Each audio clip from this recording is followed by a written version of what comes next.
Hello and welcome to day 14 of Adventures in Tarot Casting. I thought it would be really neat for this day of the full moon to use our Mandala casting board. I created this board at the beginning of the year, or actually a little bit before the beginning of the year. I wanted to create a board that had 12 placements in order to use for like a month ahead, you know, like the year ahead spread where you could start with like January, February, March, April, May, June, July, August, September, October, November, December. So, you know, there's 12 spaces. The purpose was to give an energy for each month. You know, so each spoke on this mandala was to indicate maybe the card energies that I would be working with this month. But I thought it might be neat to do it just for this full moon spread, just to give you a little show and tell of how it works.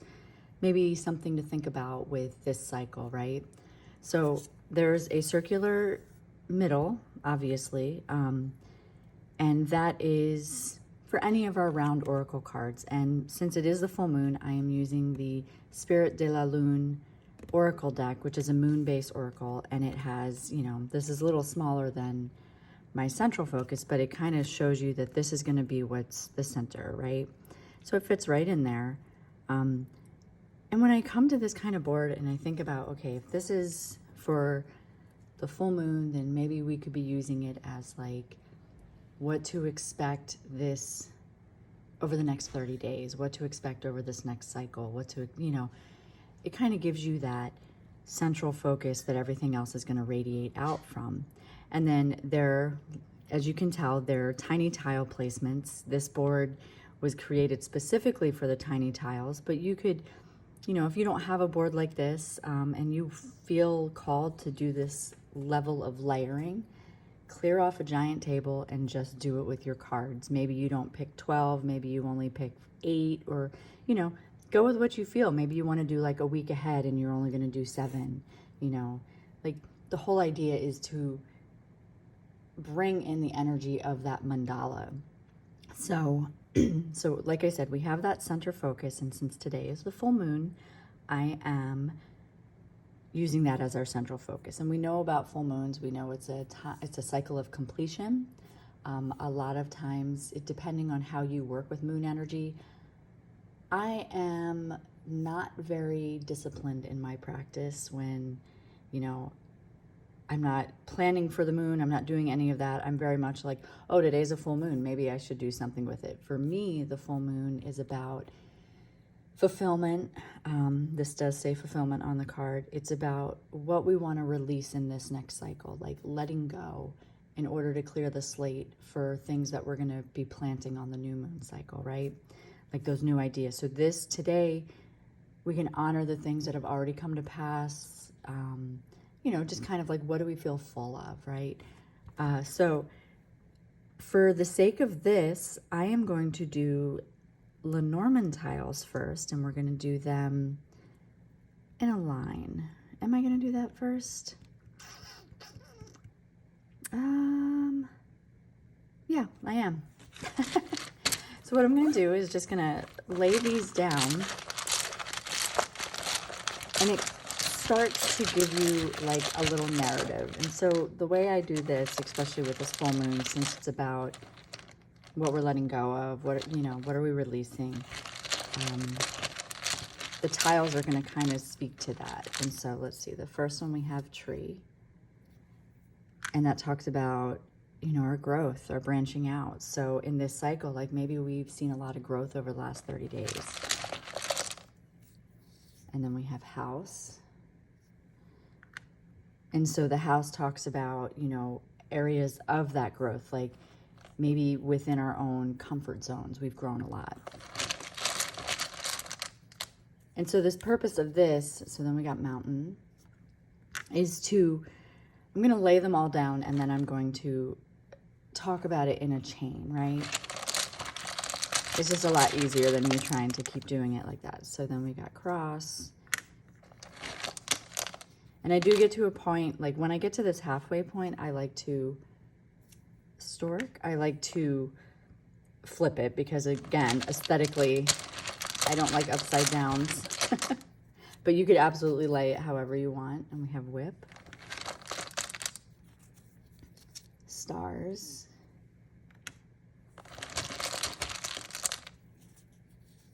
lady. So that's going to be a signifier since this is like a general layout. But again, the purpose of these is to snake, is to not necessarily focus on the reading, but show you how to use these boards, or how I personally use these boards, so that they can inspire you to do something within your practice. So then we have fox, clover, and scythe. Okay, so these are our spokes for this wheel, right? Get that out of there. And put that over there. Okay, so like I said, we have the central focus, which is this full moon energy, which is, you know, okay, maybe we're doing this like as a reflective spread. The moon reflects, right? It doesn't give off its own light. It is reflecting the sun. So this reflection is over like maybe the last 30 days, what we've done, and bringing us to a space of what we need to release, right? So we have the tree as the top spoke, because that's where I started. And then we're going to go around, and we're just going to, with Lenormand, we're going to say, okay, tree is about our growth. What areas do we grow? We grew in our comfort zones, right? Even though there's still blockages going on and the trials and burdens. So when you see these two come after the house, you're showing that we still have some work to do, right? So the stork is talking about moving past the things, and then we're going to go right into the whip, moving past the things that keep coming back up, right? So any growth takes time. And then when we can get past those things that we keep coming back to, like we re-examine them through new eyes each time, we can see, use that as a guide, right? Use that as a map. So now we're in the stars here. We use that as a map to explore who it is that we want to be. And lady is showing up there. And then when we see snake after that, we go, okay, but what areas are we deceiving ourselves? What areas also show up as those small obstacles? And then the fox in this context is saying that we need to think outside of the boxes that we've put ourselves in. And only then will we see those small opportunities that we need to harvest, right? So that shows you how you can read these 12 cards really fast, because each one kind of builds on the conversation, right? So like I said, we had the house with the tree, okay, growth in our comfort zones, yet we still are faced with blockages, which are big obstacles. But then, you know, like the trials, our test, I always think of my friend V when she says our test is our testimony. That just sticks when I see the cross card. And then Stork's talking about how we're moving away from that, you know. So it keeps building upon the next. So it's kind of like that reflective, like maybe we've done a lot of self-growth this week, but now we want to take it a little deeper, right? So enter the tarot. Now we're going to bring in some tarot tiles, and I'm using my mini 1909 Rider-Waite Smith deck. Look at this bag by Jenna. It's so cute. And I love that the tiles are just about the same size as the mini Rider-Waite deck. But, okay, so we're just going to lay a tarot tile horizontally next to each one, you know. And what that's going to do is it's going to give a little bit more information in that area. So this board, not unlike the sacred geometry one, allows us to dig deeper. You could keep it set up if you wanted to for the whole full moon or for the whole next moon cycle, so you can kind of keep referring back to it. So we have the world, and the world is going with the tree, so we're going to put that there.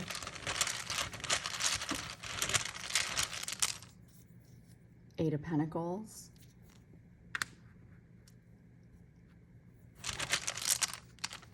And notice what things come up to you as you see me pulling these tiles. You know, maybe you're getting a different read on it, and that's completely fine. 10 of Swords. 8 of Wands. 9 of Swords.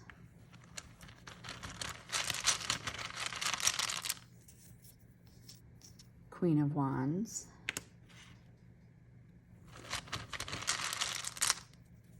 And we have the Five of Cups.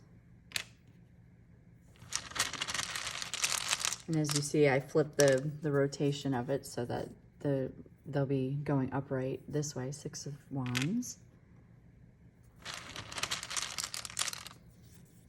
Seven of Wands.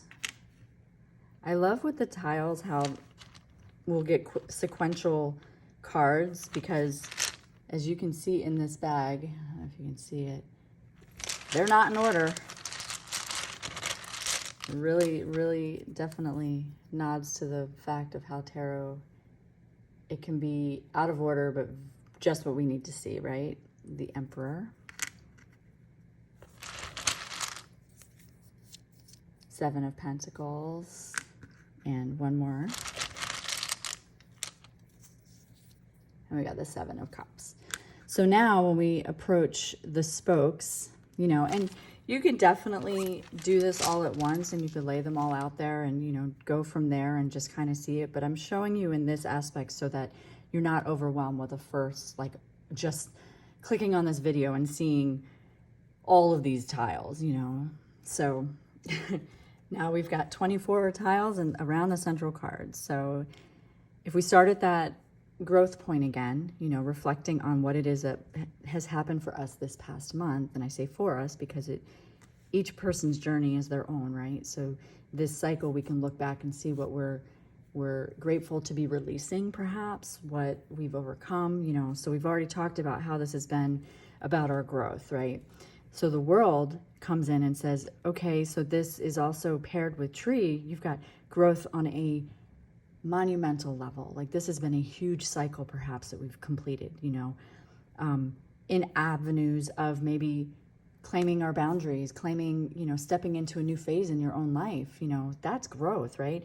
So then you come down here and you say, okay, with the comfort zones, but we've worked so hard at it because we have this Eight of Pentacles energy, and it shows that this has been a process. This hasn't been something that just was a snap of the fingers and happened overnight. Our comfort within being able to see where we need to grow was a process. And the mountain shows that blockages is probably because we hit some sort of proverbial rock bottom, right? Usually change takes something like this. And then that's when we go, okay, we need to get over this mountain because I'm tired of feeling this way. And then the cross talks about our testimony, you know, the trials, and it shows that there's still going to be some incoming, you know, but they're going to be fast. We're going to be able to get through it because we've already gotten past this huge burden, this huge block. And now we see the stork with this Nine of Swords, and it shows, okay, we are moving away. We are migrating to a different thing. We're leveling up, but that's not going to come without anxieties. It's not going to come without some fears. With the full moon cycle, we can choose to release these fears, right? Because we've been here. And then we got the Queen of Wands with this whip energy. And the Queen of Wands is going, okay, who am I and how am I standing in my power? And how do I keep going back to maybe not being that person? So then I want to stay in that. And in order to stay in that energy, we've got the stars, which offer up the map, right? They offer up our guideposts, where we want to be. They're kind of our proverbial GPS. And it shows us that perhaps we've been spending too much time thinking about the past. You know, with this Five of Cups, it's saying, okay, with this full moon energy, feel it one last time, grieve for it one last time, and now pull out your map and you can go. And then we find the success with the lady, right? We find that Six of Wands energy pairing with the lady card, and you're going, okay, when we can get past this stuff, that's when the real work's going to begin. This is when we're going to see some successes. This is when we're going to get to that level of where we want to celebrate all of our achievements, right? And then the snake, I love that the snake is paired with the Seven of Wands, because it shows there's always going to be people who want to keep you back to who you were. There's always going to be those people who are going to be like, oh, but remember 10 years ago when you did that, assuming you have never changed, which is complete BS. That's when you can stand your ground and say, you don't know who I am today. And we have the Emperor with the Fox energy, and you're going, because I have worked hard to be where I am today. This is a reflection that I'm seeing over this past month, over this past year, over this past cycle. I have grown so much. I have gotten myself out of the box. And yeah, maybe I had to do some cunning things to get there, some things that don't go with your idea of how it should have been done. But that's what makes me the leader of my own world. You see how this is like building on this conversation? And so the clover now is paired with the Seven of Pentacles, and it's talking about that the opportunities that are coming, and we're still waiting a little bit for them to show up, you know. But yet when we get to this scythe with the Seven of Cups, it shows that when they arrive, they're going to come quick. You know, when the harvest shows up, we're going to have so many choices of what to do from these opportunities. So like these 4 cards together really speak about, you know, they're both sevens, but they're talking about that waiting, but it's also waiting for the right thing to come through your past and then being able to take it when it shows up.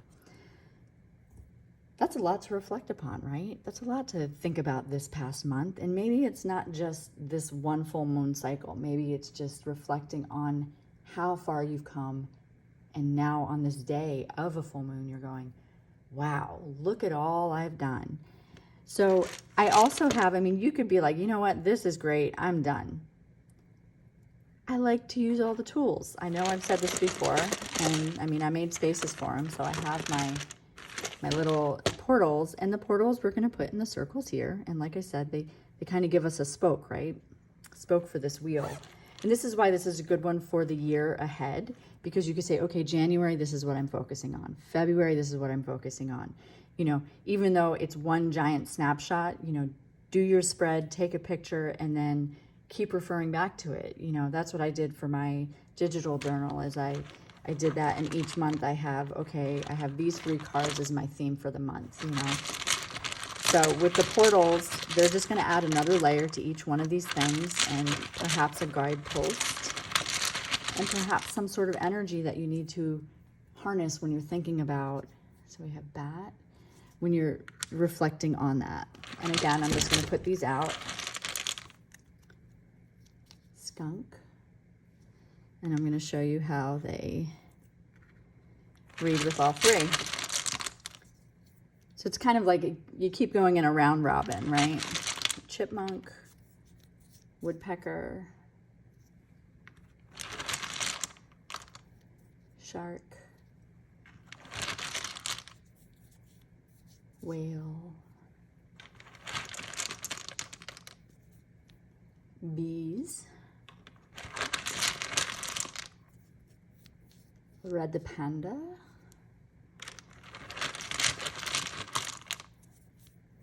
bobcat or a lynx,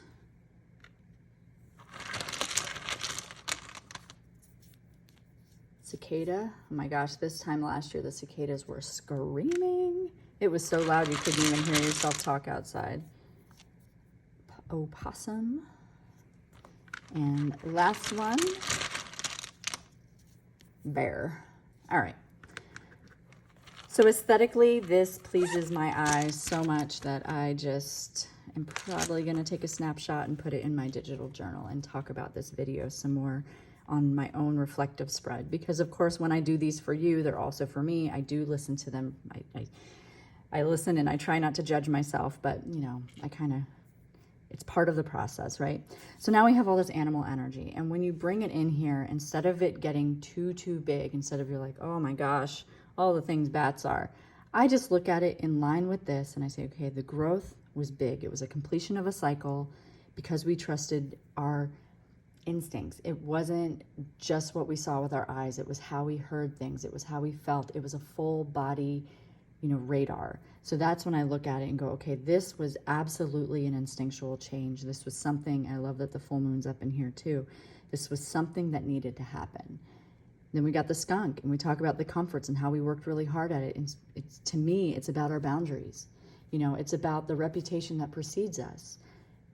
Working hard to build our reputation, and then to keep it intact, we have to implement boundaries.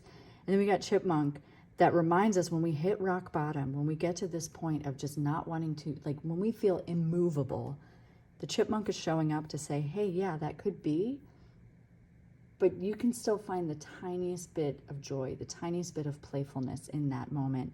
And that's what's going to help you get out of it. It's going to remind you that you've worked really hard. You know, you have the woodpecker that's incoming, and I love that the 8 of Wands with the woodpecker almost emulates the way that their head goes like this, you know. So you've got this 8 of Wands with that, with the cross, and saying, yeah, of course there's going to be more that you have to face, but you've got this because you've worked hard already. You know, you have the ability to do this. The shark is talking about when you're feeling the anxiety, and then also paired with that stork, just keep moving. You know, I think of just keep swimming, just keep moving. Sharks are in constant motion. You are more powerful than you think. The whale with the Queen of Wands and that whip, it's saying, okay, who do you want to be? Remember I said we came back to this, the Queen of Wands energy of being like, I am magic, and then I'm not magic. I am magic, and then I'm not magic. It's that back and forth. And the whale reminds you, it doesn't matter what you feel in this moment. You are magic. Your depths know no bounds. You know, I think of whale and I just think about how they're tuned to like ancient ancestral just knowledge and the depth that they can go to. You know, they're massive, but they're so gentle. You too are that. Bees with the 5 of Cups, with the stars, we're talking about, okay, grieving for just a little bit and letting that go so that we can follow our plan. The bees show us the plan of action, right? They say, okay, we got to get to work now. And then the red panda with the 6 of Wands and the lady is talking about, maybe you can rest a little. Maybe you can rest just a bit in the success, knowing that each day during these cycles and during this amount of growth, we have the time to just sit back, reflect a little, and celebrate the small victory. Then we got the lynx and the bobcat with this 7 of Wands and the snake. And to me, that energy is just talking about how we can still embrace the mystery when we stand in our own power, right? And we are agile. We are, you know, I love lynxes because they, to me, are just so, they're giant cats, but they're very predatory, you know? So you're going, you have the ability to overcome any person who's coming at you in this level of deceit, especially with the lynx. So it's just, when doing these readings, you think of the keyword that comes up for you. What I feel for a lynx might be completely different than what you feel for a lynx. The cicada with the emperor and the fox, and we talked about the emperor being that one who's like, damn right, I'm standing in my power. I worked hard to get outside of this box, and maybe some of the things you don't think were very savory. The cicada is like, but this is my journey. You don't know about my, what I had to crawl up out of in order to scream it out, in order to sing my song, right? So showing this transformation didn't happen overnight. It took time. Brings us to the opportunities with the clover and, you know, possum. I see another full moon here, and we're getting closer to the completion of this reading and this cycle. And the opossum is so essential, and they're so misunderstood. And perhaps you've been waiting to be understood by people, and that's not your job. You need to do what you do no matter what, because what you do is so essential. And that's where the opportunities come in, because people are going to judge you no matter what, so you might as well do it anyway, right? And then we got the scythe with the 7 of Cups and the bear, and it's talking about when you make this decision, when it happens, it's going to be quick. And it's going to be one, like, there are no wrong choices, different paths, but just know that whichever one you choose, it's going to help you protect what's important to you. So that is how I read them all together. Like I said, if you stumble upon this and you just saw the picture of all 36 tiles with the center focus and you're like, oh my gosh, this is so much, I wanted to show you how I use these in order to create these big readings, right? Again, you could say January, February, March, April, May, June, you know, or you could, if you're only doing 7, you could say Monday, Tuesday, Wednesday, Thursday, Friday, Saturday, you know. You could even pick this as a 12-day. It's kind of just a way to give you a quick snapshot and just a way to have fun with it, you know. With mandalas and with this type of board, there's going to be things that you might be like, oh my gosh, this spoke on this wheel really, really, really gave me a message, you know, like if you were to pair these 6 together, go for it. Do what seems right to you. Like that's the whole point of this, is to empower you to want to get playful. So I hope you have a wonderful day. No matter how your full moon rituals show up for you, I hope you get the moment to honor your growth and perhaps release what is no longer serving you. And I will see you tomorrow with another day. And yeah, so have a great day. Bye.